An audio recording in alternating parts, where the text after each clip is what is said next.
NEET exam এবার আর আগের মতো থাকছে না। পুরো পরীক্ষা পদ্ধতিতেই আসতে চলেছে বড় সড় পরিবর্তন। সম্প্রতি প্রশ্নপত্র ফাঁসের ঘটনায় সারা দেশ জুড়ে যে বিতর্ক তৈরি হয়েছিল, তারপরে এমন কিছু সিদ্ধান্ত নেওয়ার আলোচনা শুরু হয়েছে যা হয়তো আগামী কয়েক দশকের জন্য ভারতের পুরো মেডিকেল এন্ট্রান্স সিস্টেমটাকেই বদলে দিতে পারে। ভাবুন তো, 23 লক্ষের বেশি ছাত্রছাত্রী একটা পরীক্ষার জন্য বছরের পর বছর পড়াশোনা করছে। কারোর বাবা জমি বিক্রি করে দিয়েছেন, কারো পরিবার কোচিংয়ের জন্য লক্ষ লক্ষ টাকা খরচ করেছে। কারোর কাছে এটা আবার শুধুমাত্র একটা পরীক্ষা নয়, পুরো পরিবারের ভবিষ্যতের প্রশ্ন। আর সেই পরীক্ষাতেই যদি প্রশ্নপত্র ফাঁস হয়ে যায়, যদি কেউ টাকা দিয়ে আগেভাগেই প্রশ্নপত্র পেয়ে যায়, তাহলে সৎভাবে পড়াশোনা করা ছাত্রছাত্রীদের পরিশ্রমের মূল্য কোথায় গিয়ে দাঁড়ায় বলতে পারেন? আর তাই নিটের প্রশ্নপত্র ফাঁস হওয়ার ঘটনার পরেই সরকার বড় সিদ্ধান্ত নিয়েছে যে এবার থেকে নিট এক্সামে আর ওএমআর সিট থাকবে না। ধীরে ধীরে পুরো পরীক্ষাটাকে নিয়ে যাওয়া হবে অনলাইন বা কম্পিউটার বেসড টেস্ট বা সিবিটি মোডে। আর তাই আজকের এই ভিডিওটাতে আমরা বিস্তারিতভাবে বুঝবো কেন সরকার হঠাৎ নিটকে অনলাইন করতে চাইছে, কম্পিউটার বেসড টেস্ট বা সিবিটি মোড আসলে কি, এতে ছাত্রছাত্রীদের কি সুবিধা বা কি সমস্যা হবে, কেন পেপার লিক মাফিয়ারা এতটা শক্তিশালী, আর ভবিষ্যতে ভারতের সবচেয়ে বড় পরীক্ষা ব্যবস্থা ঠিক কোন দিকে যেতে চলেছে। ভিডিওটা শেষ পর্যন্ত দেখবেন, কারণ আজ আমরা শুধু একটা এক্সামের কথাই বলবো না, আমরা বুঝবো ভারতের এডুকেশন সিস্টেমের সবচেয়ে বড় স্ট্রাকচারাল ক্রাইসিস আসলে কোথায় সেটা জানবো। তো চলুন শুরু থেকে শুরু করি। তবে তার আগে একটা অনুরোধ, ভিডিওটাকে অবশ্যই একটা লাইক করে দিন, আর নতুন হলে চ্যানেলটাকে অবশ্যই সাবস্ক্রাইব করে নেবেন প্লিজ। এই লাইক আর সাবস্ক্রাইব করার ব্যাপারটা আপনাদের কাছে ফ্রি হলেও আমাদের এই নতুন চ্যানেলের গ্রোথের জন্য এটা ভীষণ রকমের জরুরি। So I request you to please like this video and subscribe to our channel. তো চলুন শুরু থেকে শুরু করি। দেখুন, আপনারা সবাই জানেন যে নিট পরীক্ষার প্রশ্নপত্র ফাঁস হওয়ার পর সরকার রি এক্সামের নতুন তারিখ ঘোষণা করে দিয়েছে। শুধু তাই নয়, ভবিষ্যতে যাতে নিটের পেপার লিক না হয় তার জন্য এবার নিট পরীক্ষার পুরো পদ্ধতিটাকেই পরিবর্তন করে ফেলা হচ্ছে। যদিও এবারে যে রিনিটটা হবে সেটা আগের মতোই অফলাইন পদ্ধতিতেই হবে, তবে আগামী সেশন থেকে মানে 2027-এর নিট থেকে পুরো পরীক্ষা ব্যবস্থাটাই বদলে যাবে। ওএমআর সিট সম্পূর্ণ তুলে দিয়ে পরীক্ষাটাকে অনলাইন বা কম্পিউটার বেসড টেস্ট বা সিবিটি মোডে নিয়ে যাওয়া হবে। এডুকেশন মিনিস্টার ধর্মেন্দ্র প্রধান বলেছেন, no OMR sheets need to be conducted online from next year. পাশাপাশি ধর্মেন্দ্র প্রধান আরও একটা গুরুত্বপূর্ণ কথাও বলেছে যে নিট এক্সামের চেইন অফ কমান্ডের মধ্যে কোথাও থেকেই পেপার লিকটা কিন্তু হয়েছে। কিন্তু কিভাবে, চলুন সেটাই আমরা বিস্তারিতভাবে ব্যাখ্যা করে জানি। প্রথমেই জানবো যে সরকারের নো ওএমআর সিট ঘোষণাটার মানেটা কি। শিক্ষামন্ত্রী জানিয়েছেন যে আগামী বছর থেকে নিট পরীক্ষা সিবিটি মোডে অর্থাৎ কম্পিউটার বেসড টেস্ট পদ্ধতিতে নেওয়া হবে, মানে পুরোপুরি অনলাইন হবে। যেমন জেইই বা এসএসসি সহ আরও অনেক প্রতিযোগিতামূলক পরীক্ষা অনলাইনে হয়, নিটও কিন্তু এবার সেই একই পদ্ধতিতে হবে। এই সিদ্ধান্তের মূল উদ্দেশ্য হলো প্রশ্নপত্র ফাঁস ও সংগঠিত দুর্নীতিকে পুরোপুরি বন্ধ করা। আর এর মানে হলো সরকার স্বীকার করছে যে চলমান পরীক্ষা পদ্ধতিতে বড় ধরনের গাফিলতি অলরেডি কিন্তু হচ্ছে। এখন প্রশ্ন হলো এই গাফিলতি বা সমস্যা আসলে ঠিক কোথায় হয়েছিল। শিক্ষামন্ত্রী বলেছেন কমান্ড অফ চেন ভেঙে গিয়েছিল। এই কমান্ড চেন ব্যাপারটা কি, চলুন একটু সহজভাবে বুঝি। দেখুন, যখন কোনো অফলাইন পরীক্ষা হয় যেমন নিট, তখন প্রথমে একটা ছোট বিশেষজ্ঞ প্যানেল প্রশ্নপত্র তৈরি করে। এরপরে আরেকটা বড় টিম প্রশ্নগুলোর অ্যাকিউরেসি, ডিফিকাল্টি ব্যালেন্স, ডুপ্লিকেশন এবং সিলেবাস কভারেজটাকে পরীক্ষা করে দেখে। তারপরে প্রশ্নপত্র ডিজিটালি এনক্রিপ্ট করে সুরক্ষিত প্রিন্টিং প্রেসে পাঠানো হয় যাতে মাঝপথে কোনো তথ্য ফাঁস না হয়। এরপরে লক্ষ লক্ষ প্রশ্নপত্র নিরাপদভাবে প্যাকেজিং করা হয় এবং সেগুলোকে দেশের বিভিন্ন পরীক্ষা কেন্দ্রে অত্যন্ত সুরক্ষিত উপায়ে পাঠানো হয়। পরীক্ষার দিন নির্দিষ্ট সময়ের কিছুক্ষণ আগে প্রশ্নপত্র পরীক্ষা কেন্দ্রে পৌঁছয়। তারপরে নির্দিষ্ট নিয়ম মেনে কর্মকর্তাদের উপস্থিতিতে প্যাকেট খোলা হয়। এই যে প্রশ্নপত্র তৈরি থেকে শুরু করে পরীক্ষার আগে প্যাকেট খোলা পর্যন্ত যে সিস্টেমটা রয়েছে একে বলা হয় চেন অফ কমান্ড। কিন্তু ধর্মেন্দ্র প্রধানের বক্তব্য অনুযায়ী এই পুরো চেন অফ কমান্ডের মধ্যে কোথাও না কোথাও থেকে প্রশ্নপত্র ফাঁস হয়েছে, অর্থাৎ কেউ না কেউ অননুমোদিতভাবে প্রশ্নপত্রের অ্যাক্সেস আগেই পেয়ে গিয়েছিল। ঠিক কে বা কারা এটা করেছে তা এখনও স্পষ্ট নয়, তবে সিবিআই ইতিমধ্যেই বহুজনকে গ্রেফতার করেছে এবং তদন্তে গুরুত্বপূর্ণ তথ্য সব সামনে এসেছে। আসলে এই অফলাইন পরীক্ষার পুরো প্রক্রিয়াটাই সম্পূর্ণ ফিজিক্যাল। প্রথমে প্রশ্নপত্র তৈরি করতে হয়, তারপরে সেটা প্রিন্টিং প্রেসে পাঠানো হয়, এরপরে প্যাকেজিং, ট্রান্সপোর্টেশন, স্ট্রং রুমে স্টোরেজ এবং শেষে বিভিন্ন পরীক্ষা কেন্দ্রে ডিস্ট্রিবিউশন। প্রতিটা ধাপে মানুষেরই কিন্তু সরাসরি ফিজিক্যাল ভূমিকা থাকে, আর যেখানে এত বড় ফিজিক্যাল প্রসেস থাকে সেখানে হিউম্যান কারাপশন, নেগলিজেন্স এবং অর্গানাইজড ক্রাইম ঢুকে পড়ার সম্ভাবনাটা কিন্তু অনেকটা বেড়ে যায়। বিশেষ করে ভারতের মতো দেশে, যেখানে অনেক ক্ষেত্রেই নৈতিকতা বা মূল্যবোধের চেয়ে ব্যক্তিগত লাভকে বেশি গুরুত্ব দেওয়া হয়, সেখানে এই ধরনের দুর্নীতির ঝুঁকি আরও বেশি করে কিন্তু থেকে যায়। সবাই নিজের সুবিধা, নিজের আয় বা নিজের স্বার্থটাকেই আগে দেখে, আর এই কারণেই বড় বড় প্রতিযোগিতামূলক পরীক্ষায় প্রায়শই জালিয়াতি এবং প্রশ্ন ফাঁসের ঘটনা দেখা যায়। আর এভাবেই ভারতে পেপার লিক ইকোনমি বলে এক ধরনের আন্ডারগ্রাউন্ড নেটওয়ার্কও তৈরি হয়ে গেছে। গত কয়েক দশকে বারবার NEET, UGC NET, police recruitment exam, SSC, teachers recruitment test সহ বহু পরীক্ষার যে প্রশ্নপত্র ফাঁসের ঘটনা সামনে এসেছে তার সবটাই ওই আন্ডারগ্রাউন্ড নেটওয়ার্কের দ্বারাই কিন্তু পরিচালিত হয়েছে। এই পুরো নেটওয়ার্কের মধ্যে কোচিং ইনস্টিটিউট, সাইবার অপারেটরস, দুর্নীতিগ্রস্ত ইনসাইডার, প্রিন্টিং প্রেসের কর্মচারী, ট্রান্সপোর্টার, মিডলম্যান, এমনকি কিছু রাজনৈতিক ব্যক্তিও জড়িত থাকে। আর ধীরে ধীরে এটা একটা বিশাল টাকার ব্যবসায় পরিণত হয়েছে। এখন প্রশ্ন আসে, বিশেষ করে নিটই কেন অপরাধ চক্রকে এত বেশি আকর্ষণ করে? কারণ এর স্কেল অত্যন্ত বড় এবং লাভও বিপুল। প্রায় 23 লক্ষ ছাত্রছাত্রী পরীক্ষায় বসে, কিন্তু এমবিবিএস এর সরকারি আসন মাত্র 1 লক্ষের কাছাকাছি মতো। ফলে প্রতিযোগিতা ভয়ঙ্কর পর্যায়ে কিন্তু পৌঁছে যায়। এর ফলে ছাত্রছাত্রীদের ওপরে চাপ যেমন বাড়ে, তেমনি পরিবারের আর্থিক চাপও অনেকটা বেড়ে যায়। প্রত্যেক বাবা মাই চান তাদের সন্তান যেন ভালো গভর্নমেন্ট মেডিকেল কলেজে ভর্তি হওয়ার সুযোগ পায়, আর এখান থেকেই আসে বড় অর্থনৈতিক প্রলোভন। যদি গভর্নমেন্টে এমবিবিএস এর সিট না পাওয়া যায়, তাহলে প্রাইভেট মেডিকেল কলেজে পড়তে প্রায় 1 থেকে 1.5 কোটি টাকা পর্যন্ত খরচ হতে পারে। ফলে অনেক পরিবার ভাবতে শুরু করে, যদি 5,000, 10,000, 15,000 বা 25,000 টাকা খরচ করেও প্রশ্নপত্র জোগাড় করা যায়, তাহলে হয়তো সন্তানের গভর্নমেন্ট কলেজে ভর্তির বিষয়টা নিশ্চিত করা সম্ভব। এই মানসিকতাই আসলে পেপার লিক মাফিয়াদের সবচেয়ে বড় শক্তি।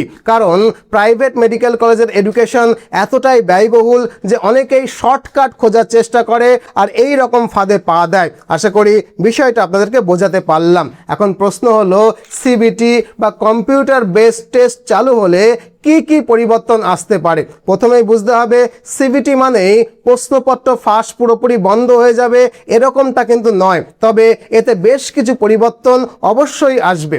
সবচেয়ে বড় সুবিধা যেটা হবে সেটা হলো, এখানে আর ফিজিক্যাল কোয়েশ্চেন পেপার ট্রান্সপোর্ট করার দরকারই হবে না।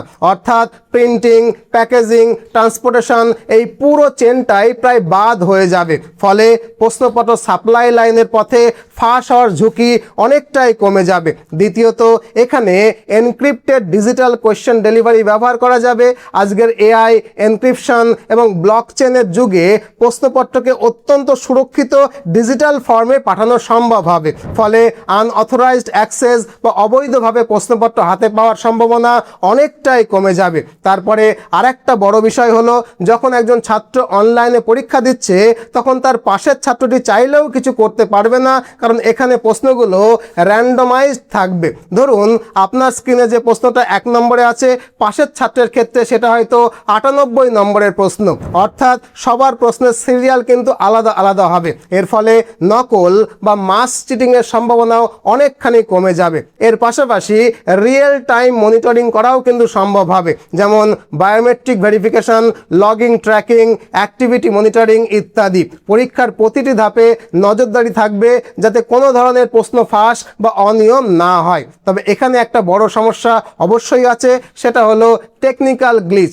বিষয়টা কি, আসলে অনলাইন পরীক্ষায় প্রায়ই দেখা যায় কিছু ছাত্রছাত্রী খুব সহজে পরীক্ষা দিয়ে ফেললেও বাকিদের নানান সমস্যার মুখোমুখি হতে হয়। কারো কম্পিউটার হঠাৎ স্লো হয়ে যায়, কারো স্ক্রিন ফ্রিজ করে, কারো লগ ইন ফেল হয়, আবার কোথাও সার্ভার ক্র্যাশ পর্যন্ত হয়ে যেতে পারে। তাই এই ধরনের টেকনিক্যাল সমস্যা সরকারের জন্য বড় সড়ো চ্যালেঞ্জ হতে পারে। আর দ্বিতীয় আরেকটা প্রশ্ন হলো, নিট কি জেইই মেনের মতোই হতে চলেছে? কারণ নতুন ব্যবস্থা অনেকটাই সেরকমটাই কিন্তু মনে হচ্ছে, কারণ সরকার ইতিমধ্যে সেই মডেলই কিন্তু অনুসরণ করছে। ন্যাশনাল টেস্টিং এজেন্সি এনটিএ যেমন জেইই মেন পরিচালনা করে, তেমনই নিটও পরিচালনা করবে। আর জেইই মেন ইতিমধ্যেই সিবিটি বা কম্পিউটার বেসড টেস্ট ব্যবহৃত হয়, এটা কিন্তু আমরা জানি, যেখানে multiple session, encrypted digital paper, computer centre এবং অটোমেটেড এভ্যালুয়েশনের মতো ব্যবস্থা কিন্তু থাকে। তবে মনে রাখতে হবে, নিট পরীক্ষার স্কেল জেইই মেনের থেকে অনেকখানি বড়, পরীক্ষার্থীর সংখ্যাও অনেকটাই বেশি। ফলে এত বড় পরীক্ষা অনলাইনে পরিচালনা করাটা যতটা সহজ ভাবা হচ্ছে ততটা সহজ কিন্তু হবে না। কিন্তু কেন, চলুন সমস্যাটা একটু গভীরে গিয়ে বুঝি। দেখুন, সরকার যতই কম্পিউটার বেস সিস্টেম নিয়ে আসুক না কেন, আসলে স্ট্রাকচারাল ইস্যু যদি সমাধান না হয় তাহলে সমস্যা পুরোপুরি মিটবে না। আর সেই স্ট্রাকচারাল ইস্যু হলো স্কেয়ারসিটি বা আসনের অভাব। ভারতের মেডিকেল পরীক্ষায় বসা ছাত্রছাত্রীদের সংখ্যা বিপুল, কিন্তু মেডিকেল সিট সংখ্যাটা খুবই কম, সীমিত। প্রতিযোগিতাও তাই অত্যন্ত বেশি। তার সঙ্গে রয়েছে প্রচণ্ড সোশ্যাল প্রেশার। যতদিন পর্যন্ত এই চাহিদা থাকবে, অর্থাৎ পরিবারগুলো যতদিন বলবে যেভাবেই হোক আমার সন্তানকে অ্যাডমিশন করাতেই হবে, ততদিন কোনো না কোনোভাবে সাপ্লাই কিন্তু তৈরি হয়েই যাবে। সমাজের কিছু অসাধু মানুষ কম্পিউটার বেসড টেস্টের মধ্যেও ফাঁক ফোকর খুঁজে বের করার চেষ্টা কিন্তু করবেই করবে। তাই এটা রুখতে ভবিষ্যতে আরও অ্যাডভান্স সিকিউরিটি সিস্টেমকে ব্যবহার করা যেতে পারে, যেমন biometric, multi factor authentication, dynamic question bank generation, server isolation system, advance encryption. এগুলো ব্যবহার করলে চিটিংয়ের সম্ভাবনা অনেকটাই কমানো সম্ভব হবে। এছাড়াও আরেকটা গুরুত্বপূর্ণ বিষয় হলো, সিবিআই যাদের গ্রেপ্তার করেছে তাদের মধ্যে একজন অভিযুক্ত আদালতে দাবি করেছে যে বড় লোকেদের বাঁচানো হচ্ছে। অভিযোগের গুরুত্বটা নিশ্চয়ই আপনারা অনুভব করতে পাচ্ছেন। ভারতে প্রায়শই দেখা যায় কোনো দুর্নীতির ঘটনা সামনে এলেই ছোটোখাটো লোকেদেরকে ধরা হয়, কিন্তু যে বড় নেটওয়ার্ক পুরো চক্রটা চালায়, যারা আসল মাস্টারমাইন্ড বা যদি কোনো প্রভাবশালী রাজনৈতিক ব্যক্তি জড়িত থাকে, এদেরকে কিন্তু তদন্তের মধ্যে আনা হয় না বা এদের অবধি তদন্তটা গিয়েই পৌঁছয় না। আর যতদিন পর্যন্ত মূল চক্রটাকে ধরা না যাবে ততদিন এই সমস্যার স্থায়ী সমাধান কিন্তু সম্ভব নয়। 2024 সালে নিট কেলেঙ্কারির পর সরকার public examination prevention of unfair means act 2024 নামের একটা কঠোর আইন কিন্তু এনেছিল। এই আইনে অর্গানাইজ চিটিং বা পেপার লিকের বিরুদ্ধে কঠোর শাস্তির ব্যবস্থাটাও কিন্তু রাখা হয়েছিল, যেমন জেল, বড় অঙ্কের জরিমানা, সম্পত্তি বাজেয়াপ্ত করা ইত্যাদি ইত্যাদি। কিন্তু শেষ পর্যন্ত সবচেয়ে গুরুত্বপূর্ণ বিষয় হলো আইন কার্যকর করা। শুধু বড় বড় আইন বানালেই হবে না, সেগুলোকে ঠিকঠাকভাবে বাস্তবায়ন করাটাও কিন্তু জরুরি, যেটা কিন্তু এখন হচ্ছে না। তবে আগে যেটা বলেছি, এই সমস্যার সমাধানের জন্য লং টার্মে ভারত সরকারকে যেটা করতে হবে সেটা হলো সরকারি মেডিকেল কলেজের সংখ্যা বাড়ানো এবং বেসরকারি মেডিকেল কলেজে খরচটা কমানো। আপনারা জানলে অবাক হবেন যে একটা বেসরকারি মেডিকেল কলেজ থেকে এমবিবিএস পাস করতে 1 থেকে 1.5 কোটি টাকা পর্যন্ত খরচ হয়ে যায়, যেটা মধ্যবিত্তের সাধ্যের একেবারে বাইরে। আর সরকারি কলেজের সংখ্যা এখনই বেড়ে যাবে এতটাও আশা করা যায় না। সেক্ষেত্রে একটা সহজ উপায় রয়েছে যেটা অনেক অভিভাবকই এখন গ্রহণ করছে, এটা হলো সাধ্যের মধ্যে খরচে বিদেশ থেকে এমবিবিএস পাস করে আসা। সত্যি কথা বলতে কি, ভারতের বেসরকারি মেডিকেল কলেজে যা খরচ তার 4 ভাগের 1 ভাগ টাকায় রাশিয়া, জর্জিয়া, উজবেকিস্তানের মতো দেশগুলোতে মেডিকেল কলেজ থেকে এমবিবিএস পাস করিয়ে দেশে ফিরিয়ে আনা যায়। আমাদের একটা প্রতিষ্ঠান আছে মিশন এমবিবিএস কলকাতা, যারা দীর্ঘ 10 বছর ধরে সফলভাবে এই ফিল্ডে কাজ করছে। আপনি চাইলে আমাদের প্রতিষ্ঠান মিশন এমবিবিএস কলকাতাকে এই নম্বরে ফোন করে বিস্তারিত জানতে পারেন, অথবা আমাদের অফিসে ফোন করে অ্যাপয়েন্টমেন্ট বুক করলে আপনাকে একটা ডেট দেওয়া হবে। সেই ডেটে আমাদের কলকাতার অফিসে এলে আপনাকে বিদেশে এমবিবিএস করতে গেলে কি কি করতে হয় তার খুঁটিনাটি বিষয় আমরা জানাবো কোন কোন বিশ্ববিদ্যালয়ে আপনি আবেদন করতে পারেন, তাদের কি কি শর্ত রয়েছে এবং আপনার জন্য কোনটা সবচেয়ে ভালো হবে, এর সব কিছু। তাছাড়া বিদেশে পড়াশোনা করতে গেলে নর্মালি কি কি অসুবিধা হয় এবং সেই অসুবিধাগুলো দূর করতে আমরা আপনাকে কীভাবে সাহায্য করব, এর সবটাই কিন্তু আমরা বলে দেবো। এই সাহায্যের মধ্যে থাকবে অ্যাডমিশন, অ্যাকোমোডেশন, ভিসা প্রসেসিং, যদি দরকার হয় ব্যাংক লোন, কারেন্সি এক্সচেঞ্জ, এমনকি মেডিকেল কলেজ পর্যন্ত পৌঁছে দেওয়ার ব্যবস্থা আমরাই করব। এখানেই শেষ নয়, বিদেশের প্রতিটা মেডিকেল কলেজে আমাদের নিজস্ব অফিস রয়েছে, তাই পড়াশোনা চলাকালীন বা হোস্টেলে থাকাকালীন সময়ে যে কোনো সমস্যায় আমরা কিন্তু আপনার পাশে থাকব।